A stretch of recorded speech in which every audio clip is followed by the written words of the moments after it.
Hey, everybody, welcome back to Pro AV today. If you followed along with the show for any period of time, you know how much we talk about collaboration and the importance of having partners that are cross-industry and asking questions to folks maybe who have a different perspective than you. And one of the ways that I love to see how our community has evolved in the last 5 to 10 years is our willingness to actually work with software providers and talk about certifications, whether that's a Zoom certification or a Teams certification or even ADA certifications in some cases. So wanted to have that discussion today. And I said, you know what, I might as well just go right to the source. I want to bring on some folks who can help answer those questions directly. So we did. We got Jeff Fox and Mark Barragan from Zoom on. Gentlemen, thanks so much for coming on today.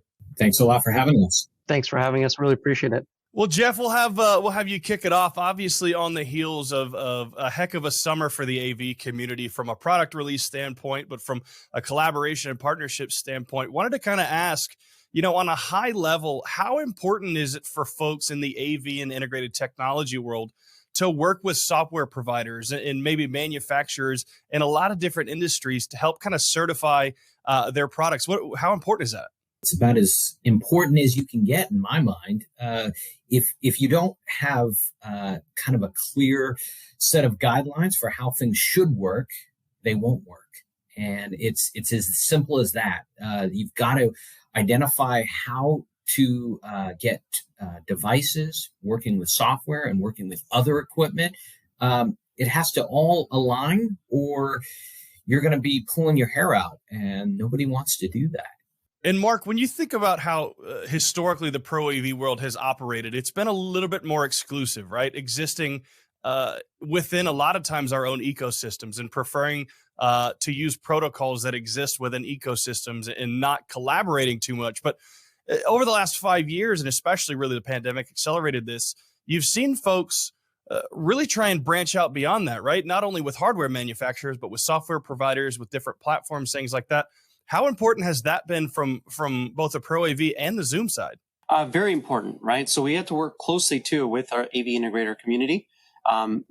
Basically, once our customers have selected Zoom as their platform of choice, then from there, the AV integrators, they need to jump on and integrate to that ecosystem.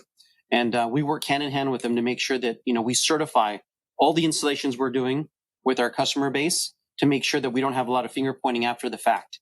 And the AV community has been very good about working with us and making sure that, they live up to the expectations of what we expect into a space and vice versa, right? We need to make sure that we can trust them. And so I think that has grown significantly over the course of the pandemic, because a lot of customers now we're no longer in an ecosystem or in a world where you would only have a few of your conference rooms outfitted for video collaboration. Our customers want every single space outfitted for video collaboration. And I think that's where the game's really changed. Well, Jeff, obviously you've got manufacturers kind of chomping at the bit for Zoom certifications and all sorts of different certifications. What does that process typically look like from the manufacturer side? Yeah, absolutely. So when we think about it, we try to make it as inclusive and as easy for manufacturers to one, identify what they'd like to do with us, and then have that initial conversation. We try to handhold them, get them, to have a comfort level and understand exactly what we can work on with them. Then align with third-party labs to get them tested, to get them through the certification process, and ultimately get them into our ecosystem. And it's very clear-cut. It's very straightforward.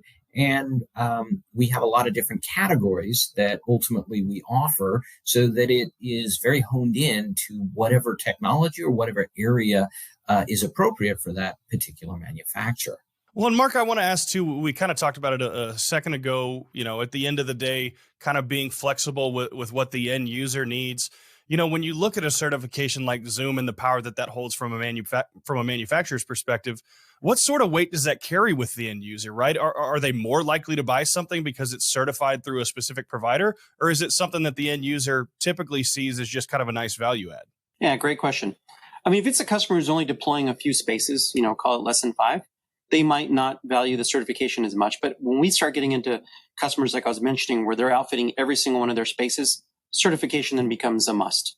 Must because, they don't want to end up in a situation where they're on a support call with us at Zoom or with, an AV partner and hey, you got a room that's not certified. You're using not certified equipment, not certified software, etc.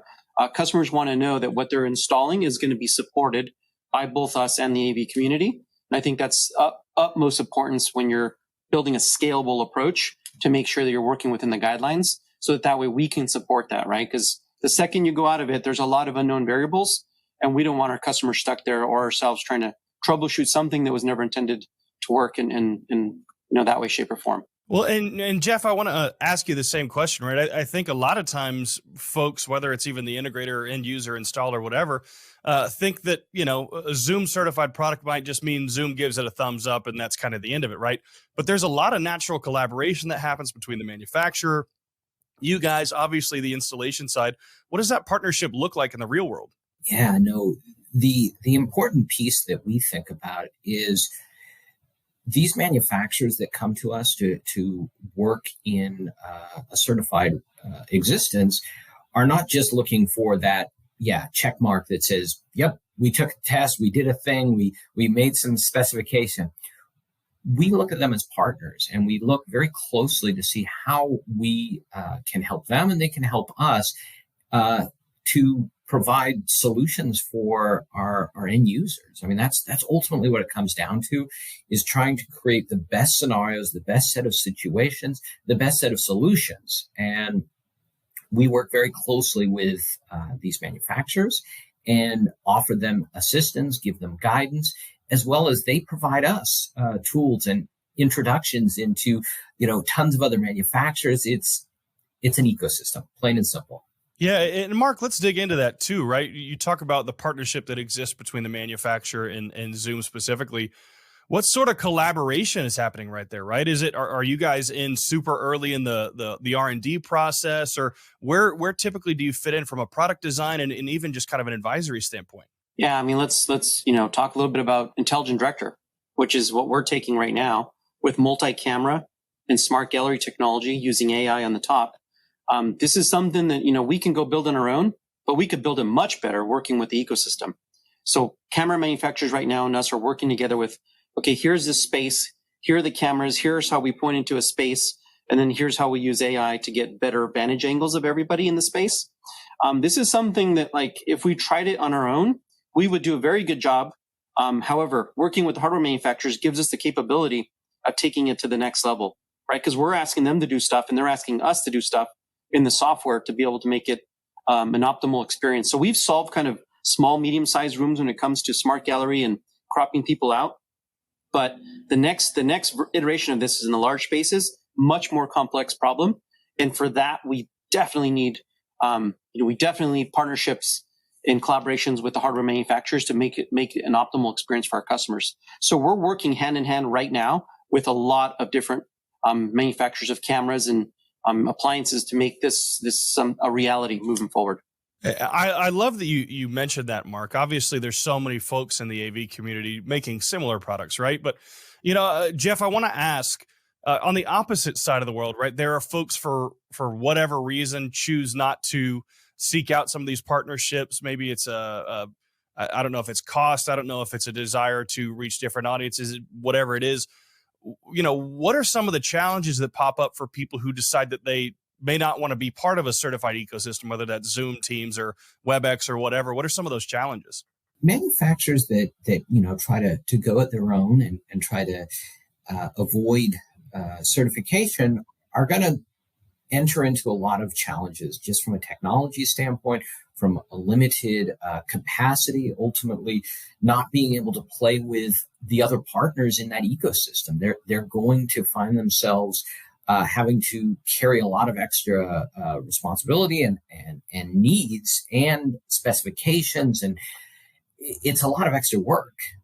If they want to make it just easier, they're going to go down a certification process, and it's going to get them to have a compatible device, compatible solutions, as well as that entry into that bigger set of players. And I think that ultimately is, while so many of the manufacturers are doing it, and those that don't, I unfortunately have to just wish them good luck.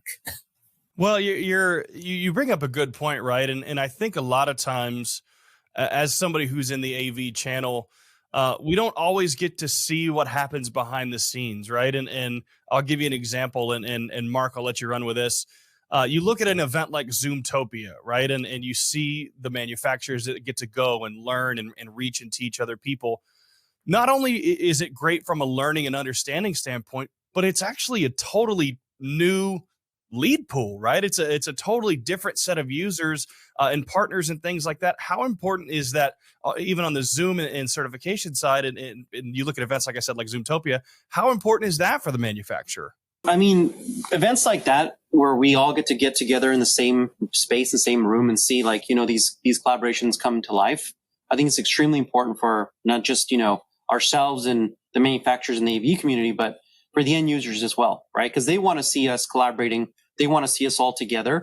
And this gives them the capability in the warm and the fuzzies to know that, wow, this really is a collaboration that's happening to give us the best best of all worlds moving forward. So I think that's one of the great things we get from Zoomtopia. And also, it really pushes the community in general, right? As we approach these types of events and the others out there as well that are the Pro AV stuff, to really push innovation, right? Because everybody feels like you want to make a splash, you want to make an announcement. And so I think that really pushes the development teams to kind of have something ready to go for these events. That was a fantastic answer, Mark. And, I could speak from experience, right? You look at a show like Zoomtopia, it's already done wonders for us in the community because we get to ask questions from folks that we might not normally get to interact with, right? Whether that's the end users, whether that's designers of software, developers, things like that. And, Jeff, kind of the natural next question in there is for folks who may not already be in the ecosystem, what are some of the ways they can get plugged in with the Zooms of the world? And is there an application process? Is it kind of, you guys reach out to folks? How does that typically work, and how can people get started?